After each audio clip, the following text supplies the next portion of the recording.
Alright guys, so we're going to start reviewing for the third test of the second quarter, which is on December 20th, which is the Friday before break. So for numbers 1 and 2, it says use long division or the remainder theorem to answer the question. So number 1, algebraically determine if x plus 7 is a factor. So you can do long division if you would like. I'm not going to. I'm going to use the remainder theorem. So the remainder theorem says that if instead of doing the whole long division thing, I can take x plus 7, set it equal to 0, which gives me x equals negative 7. So now I'm going to do 4 times negative 7 to the third plus 26 times negative 7 squared minus 15 times negative 7 minus 7. So that ends up giving me 0. So determine if it's a factor. Yes, it's a factor.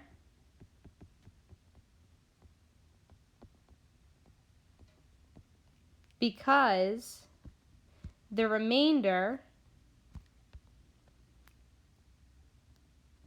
which is the y value, so the remainder slash y value is 0. Okay? You can do long division on that as well, though. For number 2, algebraically determine the linear factors of that whole thing if x equals negative 6 is a known root of the function. So if that's a root, if x equals negative 6 is a root, that means that x plus 6 is a factor.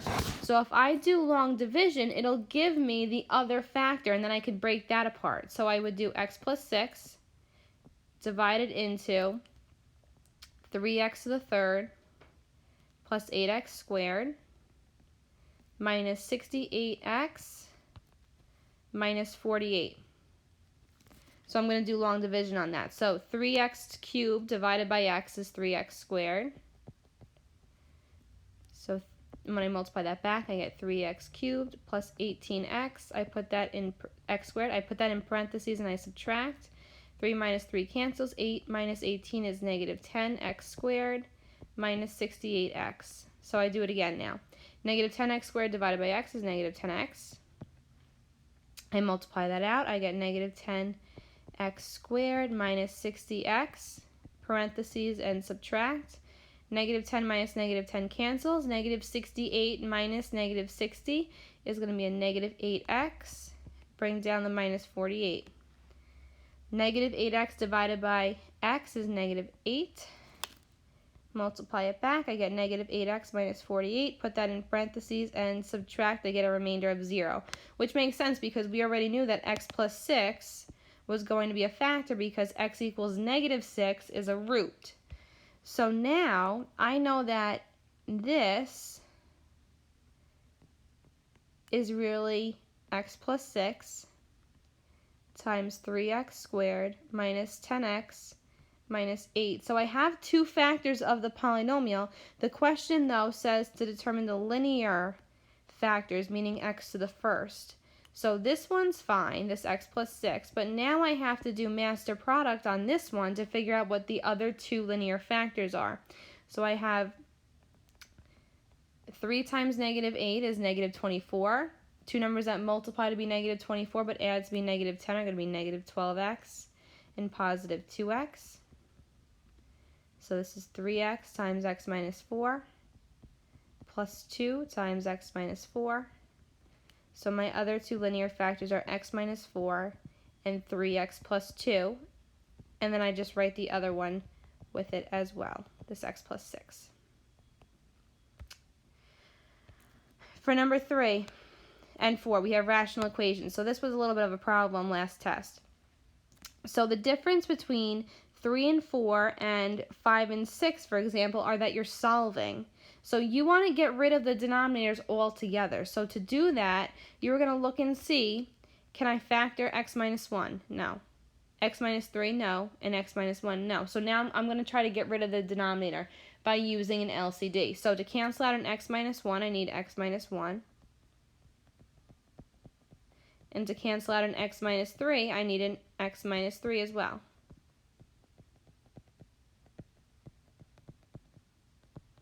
So now x minus 1 cancels with x minus 1, and I have 1 times x minus 3. X minus 3's cancel. I have 7 times x minus 1 equals x minus 1's cancel equals x times x minus 3. So this equation is now x minus 3 plus 7x minus 7 equals x squared minus 3x.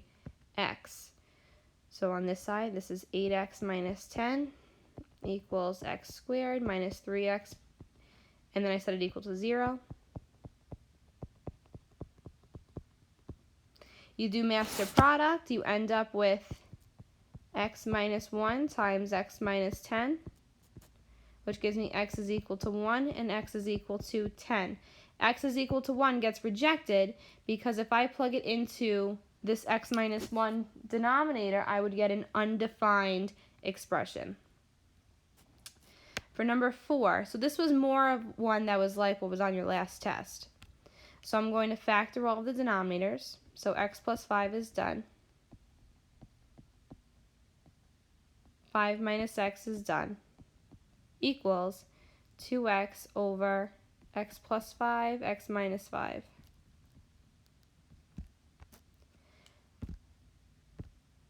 So my top part is going to be x plus 5, x minus 5, my LCD.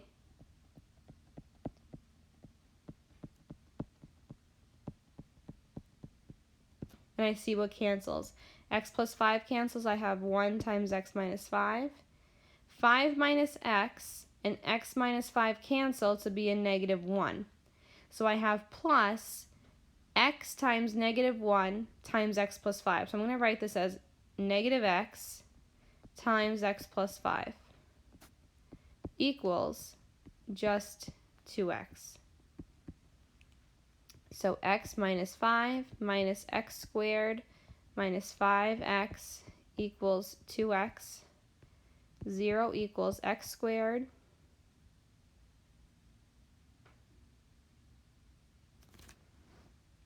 plus 6x plus 5.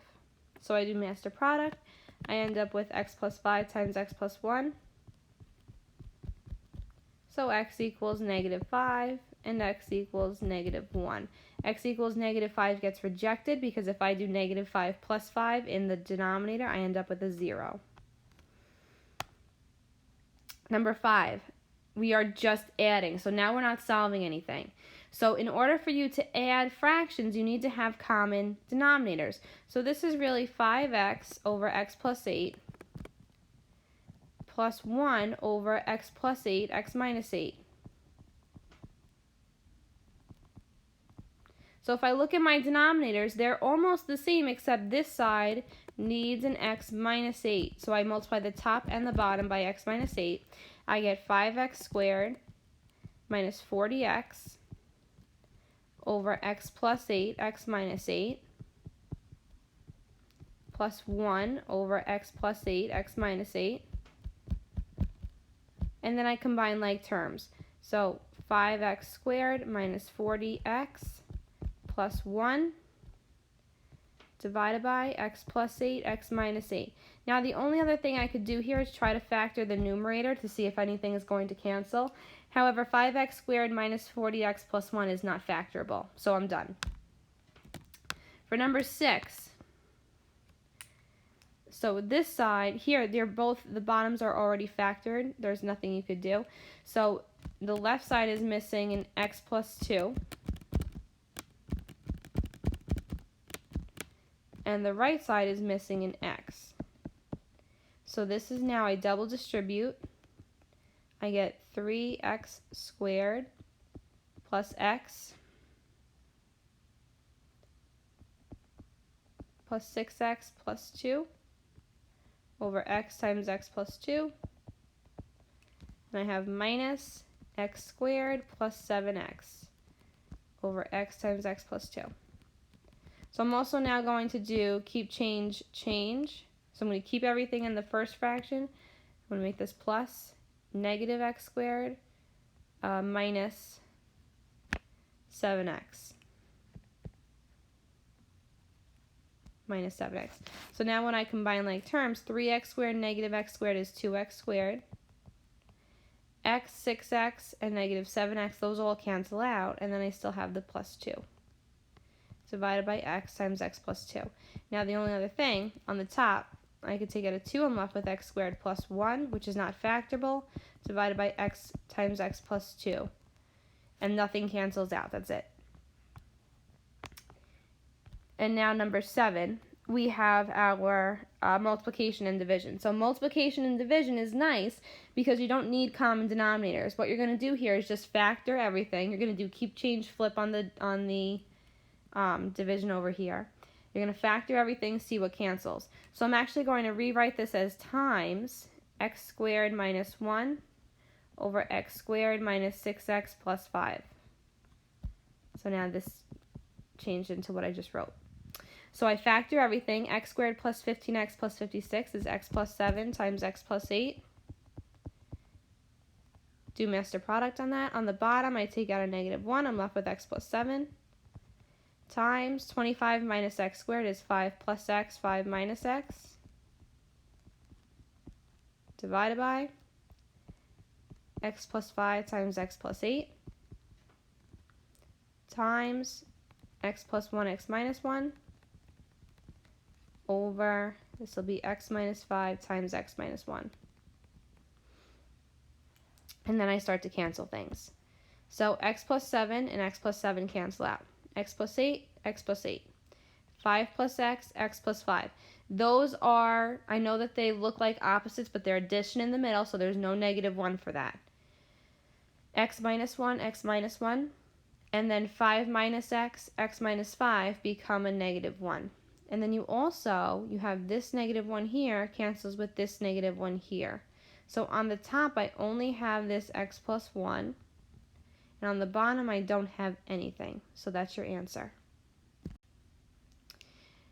Number 8 and 9, those are absolute value equations. So absolute value, you want to get the absolute value bars by itself. So first, I'm going to subtract the 6. So this is 3 times the absolute value of 4 plus 4x equals 12. And then I divide by 3. I get the absolute value of 4 plus 4x is equal to 4. To get rid of the absolute value bars, I set up two equations. One is 4 plus 4x equals 4. The other is 4 plus 4x equals negative 4. And then I solve both of those equations. Over here I get 4x equals 0, so x equals 0. And on this side, 4x equals negative 8, so x equals negative 2. You have to plug both of those back into the calculator and check them. Plug it into the original equation. When you plug in 0, that works. When you plug in negative 2, that also works. So you have two solutions for number 8. For number 9, absolute value of x plus 1 minus 5 equals 2x. I'm going to add the 5 over rather, sorry. So I get 2x plus 5. And now I set up two equations. X plus 1 equals 2x plus 5. And x plus 1 equals negative 2x minus 5. Over here, when I solve this equation, I subtract the x over, subtract the 5 over. I get x is equal to negative 4. On the right side, if I bring this over, I get 3x. And if I subtract the 1, I get negative 6. So this is x equals negative 2. You have to plug them both back in and check them, though. When I plug in negative 4, that does not work. So that has to get crossed out. When I plug in negative 2, that does work. So that one's fine.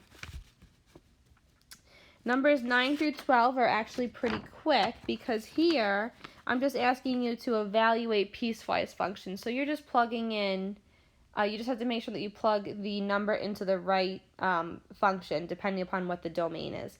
So for negative 5, right, we're doing f of negative 5 first. Negative 5 is less than 1, negative 1.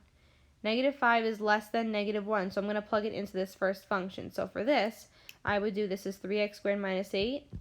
3x is negative 5 squared minus 8 gives me positive 67. I'm going to do the same thing for the second one. So for the second one,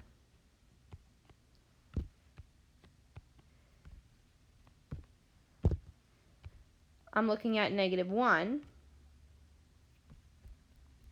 And -1, unlike the last one, -1 is greater than or equal to -1.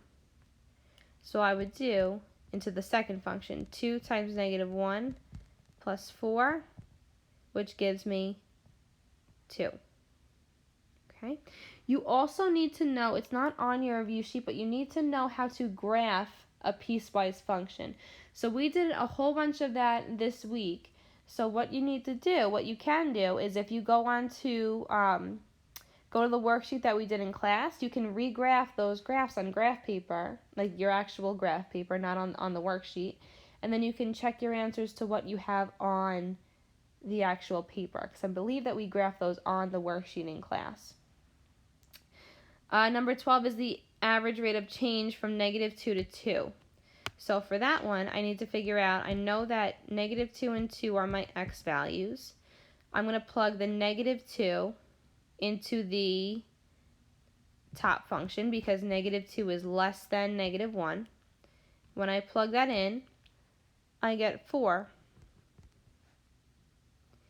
And then 2, I'm going to plug into the bottom function because 2 is greater than or equal to -1. So when I plug that in, I get 8. This wants the average rate of change though, so I still have to do the slope formula. So I would do 8 minus 4 divided by 2 minus -2, or 2 plus 2. This gives me 4 over 4, which is 1 for the average rate of change. 13 and 14, we have a square root and a cube root. So for number 13, the largest perfect square that goes into 147 is 49 times 3. So I have -4 times. The square root of 49 is 7. I'm left with the square root of 3. And now for the letters. So again, this is a square root. 2 goes into 4 2 times with no remainder, so no x goes in the radical. 2 goes into 7 3 times with a remainder of 1. 2 goes into 2 1 time, no remainder. So then I just multiply these. So I get -28 x squared y to the third z times the square root of 3y. Same idea for number 14, but now it's a cube root. So you're just looking on a different list of numbers. Okay, so the largest perfect cube that goes into 1024 is going to be 512. So it's going to be the cube root of 512 times the cube root of 2. So I have 2xy. The cube root of 512 is 8. I'm stuck with the cube root of 2. And then I do the letters. 3 goes into 8 twice with a remainder of 2. 3 goes into 6 twice with no remainder. And 3 does not go into 2, so z squared just gets dragged in here. So when I multiply this front part out, I get 16 x to the third y to the third times the cube root of 2x squared z squared. Okay, and last two questions. Number 15, Jack and Jill work together to rake their front lawn. It only takes them 2 hours when they work together. So I have Jack, Jill, and this is both. So when they work together, it takes them 2 hours. When Jill works alone, it will take her 4 hours and 30 minutes, or 4.5 hours, which is 4.5.